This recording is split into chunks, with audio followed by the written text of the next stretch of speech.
Ekonomi Indonesia tumbuh di atas 5% di kuartal pertama tahun 2026. Tapi di saat yang sama, rupiah melemah dan CDS Indonesia justru naik.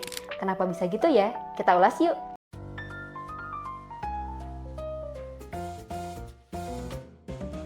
Kalau ekonomi tumbuh bagus, bukannya pasar harusnya tenang, justru disinilah menariknya pasar modal.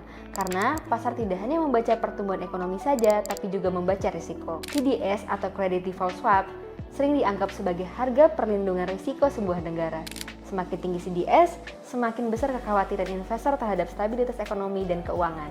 CDS dengan tenor 5 tahun Indonesia yang berada di level 90,57 ini lebih tinggi dibandingkan dengan negara di kawasan ASEAN lainnya.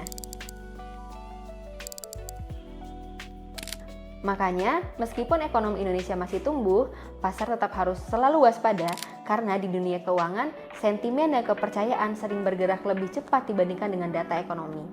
Begitupun dengan profesional pasar modal yang tidak hanya membaca headline berita, tapi juga melihat bagaimana pergerakan rupiah, sentimen global, kepercayaan investor asing, serta risiko yang dipersepsikan oleh pasar. Saat rupiah melemah, tidak sedikit yang langsung mengingat peristiwa tahun 98. Tapi fundamental Indonesia hari ini berbeda. Cadangan devisa yang lebih kuat, perbankan yang lebih stabil, dan penguasaan pasar yang lebih ketat. Saat ini masalahnya bukan sekedar takut krisis, tapi apakah kita cukup memahami resiko sebelum pasar berubah lebih jauh. Dan disinilah pentingnya profesional pasar modal, karena tugasnya bukan sekedar mengikuti berita, tapi memahami apa yang sebenarnya sedang dibaca oleh pasar.